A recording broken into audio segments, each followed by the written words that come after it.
What is up, guys? We are here to talk about renewable energy, specifically that of solar power. And this is done by Zach Nichols, Seth Kellogg, Hannah Schweitzer, and Noah Van Eckelenberg. Alright, just getting down to the issue. Solar panel is becoming increasingly popular as a source of renewable energy, as it is both cleaner and much cheaper than many fossil fuel types, especially coal. In fact, it costs only $50 per megawatt hour compared to $102 per megawatt hour of coal-based power. It is also much cheaper than nuclear power, which currently costs about $148 per megawatt hour.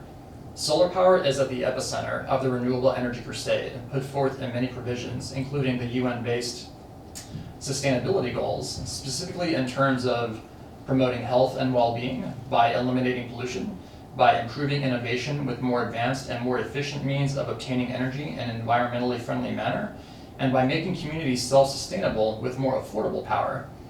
Now, all of this begs the question, if we relied more on greater sources of solar power and perhaps replaced fossil fuel sources in the process, how much better off could we be? Not just for UNL, but perhaps for society as a whole. Okay, just to give you guys some background on the issue. The first functional solar cell was created way back in 1953 by Calvin Fuller, a chemist, with the assistance of Gerald Pearson, a physicist, and Daryl Chapin, an engineer. It was unsurprisingly not terribly efficient, but it put out enough electricity to power small devices. The solar cells started rolling out commercially in 1956, but they cost approximately $300 for a single watt solar cell. It was way too expensive for the average consumer. However, it gained military-related prominence in the late 1960s due to their usability in powering space-bound satellites during the space race with the Soviet Union. It wasn't until a decade and a half later that prices dropped dramatically for solar cells, from $100 per watt down to $20 per watt. This was ironically thanks to research investments from fossil fuel industries, especially Exxon, for the sake of powering the lights on their offshore oil drilling rigs. Okay. Now, even though solar power upgrades and installations primarily benefit the atmosphere due to seriously reducing greenhouse gas emissions, the other spheres, such as the biosphere, hydrosphere, and lithosphere, would benefit as well. When carbon dioxide, methane, and other greenhouse gases are reduced, this solves the problem with climate change. Ultimately, the atmosphere gets closer to optimal balances of carbon dioxide levels, which helps with proper regulation of temperature, which ultimately helps the innumerable amounts of species to survive in the biosphere. The hydrosphere and lithosphere are also especially improved due to the reduction of acidic rain, specifically carbonic acid, and this helps with balancing the pH level in the oceans as well as preserving vegetation on the ground. Okay, now although the prices on solar power have reduced pretty dramatically over the years, they're still pretty expensive for an average homeowner. If you get professional help upon installation, the prices can be as high as $6 per watt that the solar panel generates, which is quite a lot when you consider that the average home in the US uses about 1,000 watts per hour. If you were to be more conservative, if you wanted to install perhaps a 5 kilowatt size system, you could be looking at initial costs as high as $25,000. Pretty steep. Obviously, a large swath of Americans are probably not going to want to or be able to pay that amount because, let's face it, times are tough. So there's definitely a socioeconomic factor in place here. And it's always good to look at your electric bill first and foremost to determine if it's even worth it for your wallet, even if you could afford it. Depending on how expensive the local electricity is from the grid, you might be saving a lot, or maybe not so much. In California, the average cost of electricity is 18.22 cents per kilowatt hour. But in Nebraska, it's as low as 11.06 cents per kilowatt hour. So even though it's worth it for the environment, hands down, is it worth it for your wallet? The answer is, that depends on where you live. Okay, and on the right side, we have the positives of solar power. It is renewable. It is a renewable source of energy. It's healthy for the environment. It has great sustainability possibilities, and it has great potential in terms of energy independence. On the left-hand side, we have the negatives of solar power, which are the costs, both for purchasing as well as technological development, the potential damage from adverse weather due to their relative frailty, and intermittency due to heavy overcast. Addressing the cons of solar power for campus, If each building had solar panels, we would most likely generate extra electricity that we could sell back to the electric companies. Or perhaps we could produce enough electricity to be self-sustaining, so we wouldn't have to pay for electricity in the future. This would save UNL money, so the costs of solar panels would be worth it. For the maintenance costs, perhaps if a class or student organization took over the maintenance responsibility, then the college wouldn't even have to pay for special maintenance costs under those particular circumstances. For the energy intermittency problem, if we had solar panels all over campus, like Princeton University, for example, which is discussed later on, then we would generate enough electricity, even on cloudy days, to power all of campus. So the cons of solar power can easily be argued and fixed.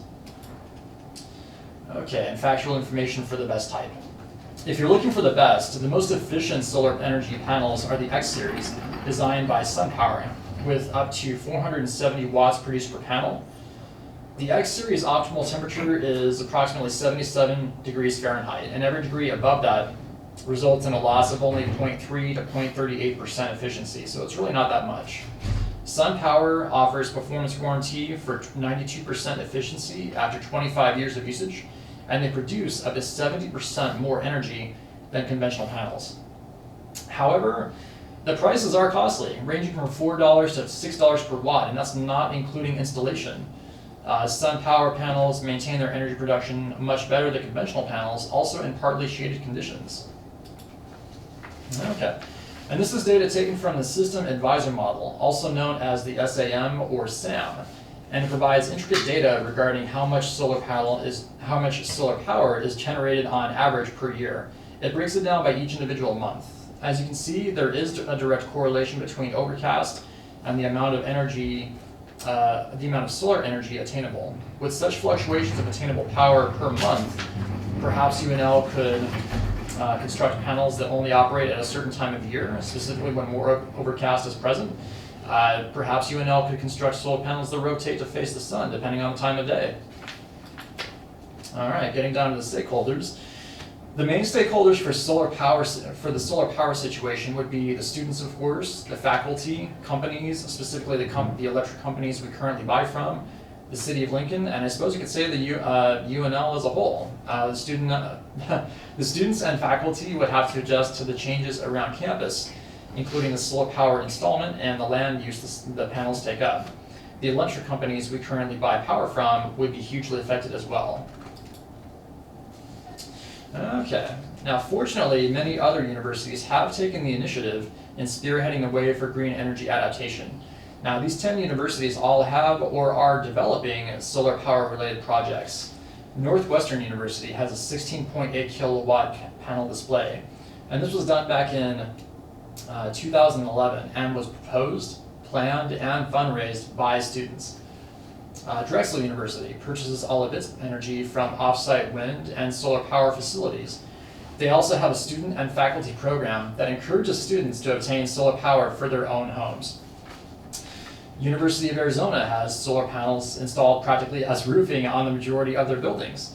Butte College uses solar panels to provide all of its electricity for the campus and then some. University at Buffalo has one of the most publicly accessible solar panel installations in the world. Colorado State University generates 8,500,000 kilowatts annually from solar power. Not bad indeed. And Princeton University has so many solar panels that they can provide the campus with enough energy even on a cloudy day. University of Tennessee is using solar energy to power cars. University of Utah created a program that helps homeowners in the local area get solar panels for their own houses. And Santa Clara is working on a smart grid system to maximize the amount of solar energy used. Okay, so discussing the alternatives and potential consequences of not adapting to green energy. Of course, there are potential alternatives for green energy, some more feasible than others. But we must also consider the consequences of doing nothing at all. We think that the purchasing of energy from wind power generating companies would prove to be a good alternative to solar power, one that also produces the least environmental harm. Wind energy production does not pollute in the sense of emissions. It would prove inefficient, however, to build wind power stations on campus due to our general location and the sheer size of the windmills. Hydropower would be a good option overall environmentally, but not good for UNL campus because we don't, frankly, have the water supplies for that, nor the space. Geothermal power would be a bad choice in this situation because of our location. It would simply be hard to get to. But overall, the consequences of not using renewables or even pursuing to invest in researching them would be disastrous. It would cost UNL more money over time, and it would definitely affect the health of the populace. It would also, in the grand scheme of things, add to the climate change issue. Okay. Now getting down to the nitty-gritty ethical framework, the basis of having clean energy comes from a variety of different mentalities. These ways of thinking can be explained in a group of prominent ethical approaches. First of all, having clean power is utilitarian. Even though solar power, like other renewables, started off expensive, solar power is now only half the cost of coal. Now, it is true that natural gas is super abundant and still relatively cheap, but it's also only a slight upgrade compared to oil and coal in terms of environmental degradation. And this is only accounting for greenhouse gas emissions. Other problems have risen from contaminated water supplies due to fracking for natural gas, which adds flammability to the water supplies reaching people's houses. The common good approach is also a good part of renewable energy because it looks out for the good of society in terms of maintaining the health of the populace, as well as looking out for the preservation of our ecosystems. Greenhouse gas emissions not only contribute to greater degrees of cancer, but it also degrades the lithosphere in terms of acid rain. The accumulation of enough carbon dioxide in the atmosphere contributes to acid rain when it gets condensed. This is especially problematic for agriculture, forestry, and it also corrodes infrastructure, of course.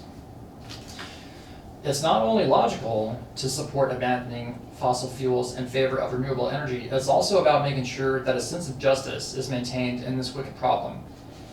It's simply not fair for people to have to put up with the fact that their seafood is contaminated from the Deepwater Horizon incident as well as the Exxon Valdez. It's not fair that people are suffering from lung cancer due to air impurities.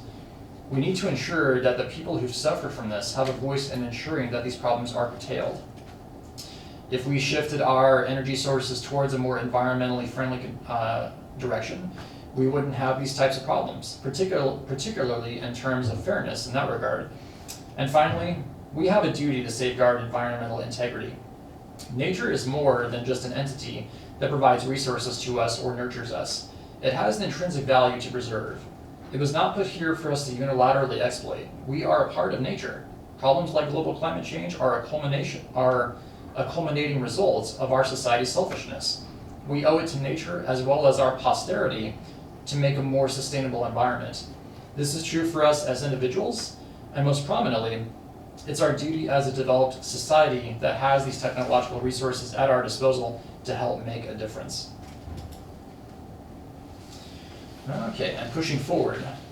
Solar power has the potential to eliminate our need for fossil fuels entirely if we invest enough time and resources to develop the technology.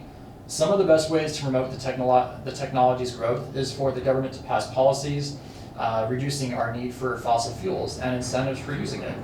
A great combination of abundant sun, great tax breaks and rebates, and quite frankly, a large population make California the #1 state by a mile. Approximately 50% of all new installations in the country take place in California. If you're contemplating purchasing solar panels, you might be in for a pretty large return as a Californian. You might get $500 back, or you might even get a return of 95 cents per watt, which adds up pretty quickly when considering the cost of solar panels overall. One such example of this is the Los Angeles Department of Water and Power. If you are a customer of the LADWP, you become eligible for a rebate of 25 cents per watt, which means that you can get up to $1,500 back when you install a standard 6 kilowatt system. Okay, to sum it all up, we think that solar energy would be a good solution for the production of energy because when compared to its predecessor, that being fossil fuels, because of its benefits that include cost, efficiency, decreased pollution rates, and availability. However, current government policy and economic structures that rely so heavily on fossil fuels are resisting the growth of the solar industry.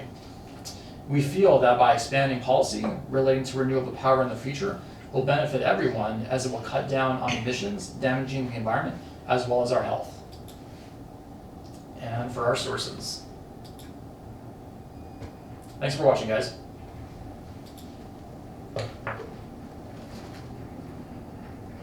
Nice.